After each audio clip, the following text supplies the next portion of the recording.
റസൂലുള്ളാഹി സ്വല്ലല്ലാഹു അലൈഹി വസല്ലം അല്ലാഹുവിന്റെ റസൂൽ സ്വല്ലല്ലാഹു അലൈഹി വസല്ലമ തങ്ങൾക്ക് മനോഹരമായ ഒട്ടകമുണ്ടായിരുന്നു.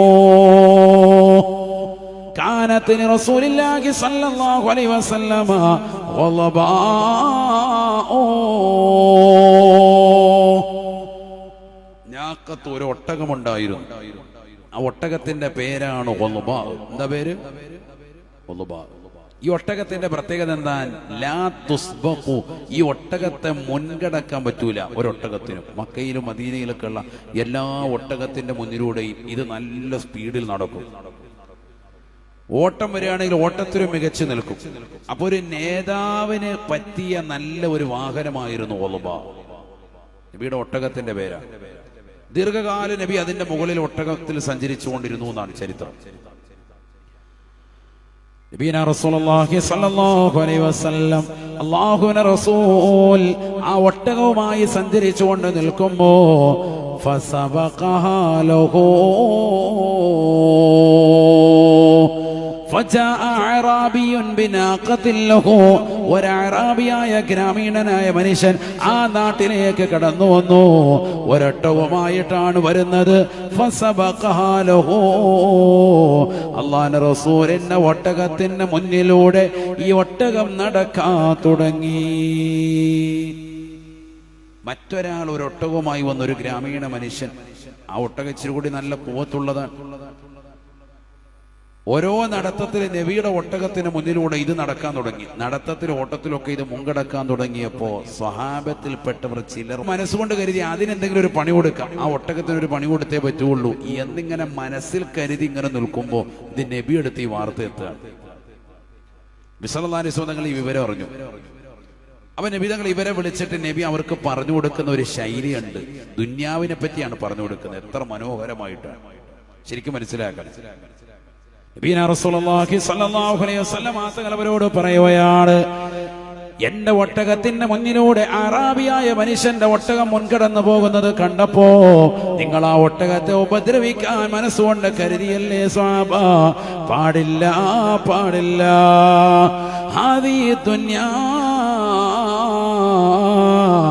ഇത് ദുനിയാവാണ്, ദുനിയാവാൻ. ഇവിടെ ഒരു വസ്തു അതിന്റെ പൂർണ്ണതയിലേക്ക് എത്തിയാൽ പിന്നതിനെ ശയിപ്പിച്ചു കൊണ്ടുവരൽ അള്ളാഹുവിന്റെ ശൈലിയിൽപ്പെട്ടതാണ്. നോക്കുന്നില്ലേ ആകാശസീമയിലേക്ക് എന്ന് നബിയുനാ റസൂലുള്ളാഹി. 14-ാം രാവിൽ ഉദിച്ചു നിൽക്കുന്ന മനോഹരമാക്കപ്പെട്ട പൂർണ്ണചന്ദ്രനിലേക്ക് ചൂണ്ടി അള്ളാഹുവിന്റെ റസൂല് സ്വഹാബത്തിന് പറഞ്ഞു കൊടുക്കുന്നു, ഈ 14-ാം രാവ് ഉദിച്ചു നിൽക്കുന്ന പൂർണ്ണചന്ദ്രൻ നാളെ മുതൽ അതിന്റെ വലിപ്പം കുറയുകയാണ്, കുറയുകയാണ്. 28-ലേക്ക് എത്തുമ്പോ അത് പൂർണ്ണമായി നേരിയതാകുന്ന തലത്തിലേക്ക് പോകുന്നത് കണ്ടില്ലേ? ഇത് അല്ലാഹുവിന്റെ പതിവിൽപ്പെട്ടതാണ് എന്ന് നബിയുനാ റസൂലുള്ളാഹി. ഇങ്ങനെ തന്നെയാണ് ദുനിയാവ്. ഒരു വസ്തു അതിന്റെ പൂർണ്ണതയിലേക്ക് എത്തിയാൽ പിന്നതിനെ ശരീരം ക്ഷീണിപ്പിച്ചും ക്ഷയിപ്പിച്ചും കൊണ്ടുവരിക എന്നുള്ളത് അല്ലാഹുവിന്റെ പതിവിൽപ്പെട്ടതാണ്. ഇത് ദുനിയാവാണ് സഹാബ. ഹബീബുനാ ശഫീഉനാ റസൂലുള്ളാഹി. നിങ്ങൾ ഇവിടെ ഈ ദുനിയാവ് കണ്ടിട്ട് അതിന്മേൽ ഖിയാസാക്കരുത്. ഒന്നിനെ അതിനോട് തുലനം ചെയ്യരുത്. എന്റെ ഒട്ടകത്തേതാകുന്ന എന്റെ വലബാ എന്ന ഒട്ടകം അതിനെ മുൻകടക്കാൻ പറ്റാത്തതിന്റെ പേരിൽ ആ അറാബിയായ മനുഷ്യന്റെ ഒട്ടകം മുമ്പിലൂടെ പോകുന്നത് കണ്ടിട്ട് അതിനെ പ്രയാസപ്പെടുത്താനും കൊന്നുകളയാനും ഉന്മൂലനം ചെയ്യാനുമാണ് നിങ്ങളുടെ മനസ്സിന്റെ കരുത്തെങ്കിൽ ഒരിക്കലും പാടില്ല. ഇവിടെയല്ല ജീവിതം മുഅ്മിനിനുള്ളത്, ആഖിറമാണ്. ഇവിടെ അങ്ങനെയൊക്കെ പൊയ്ക്കോട്ടെ. കാരണം എന്റെ ഒട്ടകം വയസ്സായി വരിക, പ്രായം കൂടി വരുമ്പോ നല്ല ചെറുതുർക്കുള്ള നല്ല ഒട്ടകം വന്നുകൊണ്ട് അത് കയറി പൊയ്ക്കോട്ടെ, അതിനെന്താ പ്രശ്നം? ഇത് ദുന്യാവാണ്.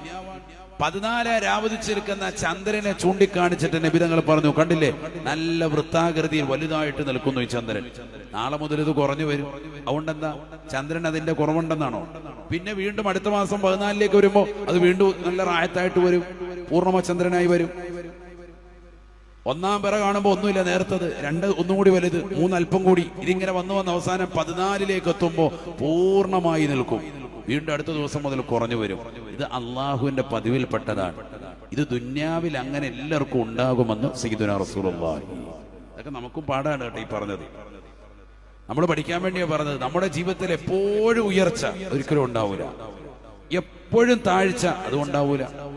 ഇത് രണ്ടിനും ഇടയിലായിരിക്കും മോമിനിന്റെ ജീവിതം. അള്ളാഹു തൗഫീഖ് നൽകട്ടെ. അതുകൊണ്ടാണ് നിബിധങ്ങൾ പഠിപ്പിച്ചത് അദ്ദുന്യാ സിജ്നുൽ മുഅ്മിൻ. ദുന്യാവെന്ന് പറയുന്നത് മനുഷ്യന് സത്യവിശ്വാസിക്ക് ജയിലാണ്, വ ജന്നത്തുൽ കാഫിർ അവിശ്വാസിക്ക് സ്വർഗമാണ്. സയ്യിദുനാ മുഹമ്മദ് റസൂലുള്ളാഹി. ഇവിടെ നമുക്ക് പരീക്ഷണം ഉണ്ടോ മനസ്സിലാക്കിക്കോണം. അള്ളാഹു നമ്മൾ എന്ത് ചെയ്യുന്നുണ്ട്? മോമിനായി പരിഗണിക്കുന്നുണ്ടെന്ന് മനസ്സിലാക്കണം. നല്ല സാമ്പത്തിക ഉയർച്ച, പ്രവാസ ലോകമൊക്കെ നല്ല റാഹത്തായിട്ട് നിൽക്കുമ്പോൾ പെട്ടെന്ന് കച്ചവടമൊക്കെ പോവാൻ എന്താ സംഭവിച്ചെന്നറിയില്ല. ഇതുവരെ ഒരു കുഴപ്പമില്ലായിരുന്നു, പെട്ടെന്ന് ഫുള്ള് ഡള്ളായി, ആകെ പ്രയാസമായി. ഇനി എവിടെ പോയി തുടങ്ങണം, ഏത് സ്ഥലത്ത് തുടങ്ങണം, നാട്ടിൽ വന്നിട്ട് എന്ത് തുടങ്ങണം? പ്രവാസിയാകുന്ന ആളുകൾ ആശങ്കയിലാണ്, ടെൻഷൻ അടിച്ചു നിൽക്കാൻ. കോവിഡ് മഹാമാരി വന്നു, അതിലൂടെ വലിയ പ്രയാസം ഉണ്ടായി. ബിസിനസ് ഒരിക്കലും തിരിച്ചു പിടിക്കാൻ പറ്റാത്ത കൊലത്തിലേക്ക് എത്തി. നീ ഒന്നുകൊണ്ടും വിഷമിക്കേണ്ട, ഒരു തിരിച്ചുവരവ് അല്ലാഹു തരും. പരിശ്രമിക്കുക. മൻ ജദ്ദ വജദ, പരിശ്രമിച്ചാൽ അത് എത്തിക്കും. അല്ലാഹു തൗഫീഖ് നൽകുമാറാവട്ടെ. നമ്മൾ മാനസികമായി തകരാൻ പാടില്ല. നമ്മുടെ മനസ്സിലൊരു യഖീൻ ഉണ്ടാവണം, ഇത് ദുന്യാവാണ്, ഇവിടെ ഇങ്ങനെയാണ്. ഇത് പ്രവാചകന്റെ അധ്യാപനമാണ്. ഇവിടെ നമുക്ക് ജയിലായിരിക്കും, ഇവിടെ സന്തോഷം ഉണ്ടാകാൻ വകയില്ല. ഇവിടെ ഓരോ പ്രയാസങ്ങളിൽ വരും, നിയമങ്ങൾ ഇങ്ങനെ മാറി മാറിക്കൊണ്ടിരിക്കും.